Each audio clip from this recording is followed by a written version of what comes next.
Bonjour à tous, nouvelle vidéo et nouveau format aussi. Nous avons discuté un peu avec nos amis de Padel Magazine et nous avons pensé que ça pourrait être intéressant pour vous de connaître mon regard critique sur certains points qui circulent sur Internet.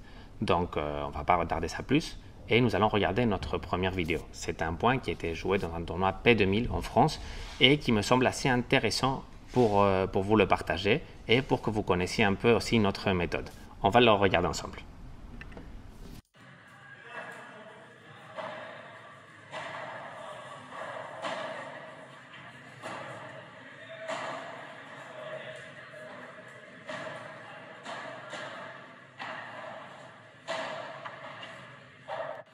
Bon, il y a plusieurs choses intéressantes à dire, mais on va commencer par un petit détail isolé. Je ne sais pas si vous vous êtes en aperçu, mais c'est un thème assez polémique. Et le joueur qui sert, à mon avis, et c'est pas facile à voir avec cette image, mais c'est possible que le service soit déjà un peu illégal parce qu'il est au-dessus du niveau de la ceinture du joueur. Comme je vous dis, le plan, la ligne n'est peut-être pas droite, donc on ne peut pas le dire certainement, mais bon, donnez aussi votre avis, voir si vous trouvez ça un service légal ou illégal. Mais bon, on va se concentrer sur les aspects tactiques, on va continuer de regarder le point ensemble.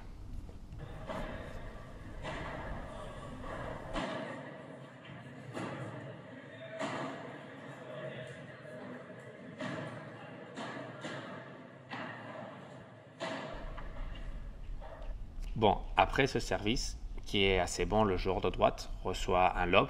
Il décide de jouer en vivora, assez bien aussi. Et le joueur de défense fait un nouveau lob. Jusque-là, très bien. Le joueur de gauche décide de jouer un smash avec spin. Et il y a un petit espace, là vous allez le voir très bien, qui se crée au milieu. Donc une opportunité pour le joueur de défense de contre-attaquer. Je crois qu'il pense que son adversaire va vite aller le protéger, donc il décide de répéter sur l'angle, cette fois-ci avec une chiquita. Une chiquita très bonne, qui force au joueur d'attaque à se défendre avec une volée en la levant et en donnant vraiment une opportunité au joueur d'attaque de passer au filet.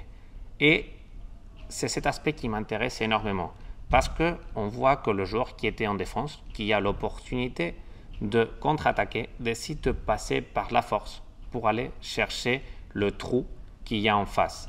Et c'est là qu'il se trompe, au moins c'est mon avis, parce que au lieu de réussir de gagner le point, ce qu'il donne, c'est une balle facile à bloquer et il ne se donne pas le temps, et surtout il ne donne pas le temps à son partenaire de se rapprocher du filet pour aller gagner le point dans une balle de plus. La fameuse balle de plus espagnole, elle est là, c'est pas de faire une balle de plus n'importe comment, c'est toujours de penser qu'on va recevoir une balle de plus et de préparer le point pour bien la jouer et pour gagner le point dans un deuxième moment et pas dans le premier. Donc, dans ce cas-là, qu'est-ce que j'aurais conseillé au joueur qui est en train de contre-attaquer? À mon avis, cette balle, elle aurait dû être jouée idéalement avec une chiquita lente, basse, qui oblige au joueur d'attaque de relever la balle et donne au joueur de défense de rapprocher complètement du filet et de bien protéger tous les angles. Par contre, le joueur d'attaque décide de passer par la force et cette mauvaise décision empêche son partenaire de bien occuper le filet.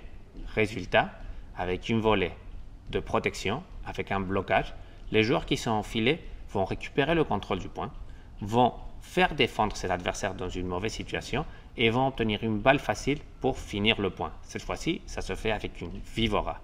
Donc, le résultat, c'est que le point est perdu. Sur ces aspects, moi j'insiste énormément à tous mes élèves pour qu'ils comprennent à travers ça le paddle.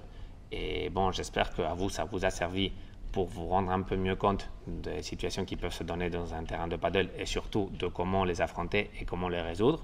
Et bon, nous on va continuer de faire ce type de vidéos. Donc on se dit à la prochaine. J'espère que vous les trouverez intéressantes. Ciao, merci.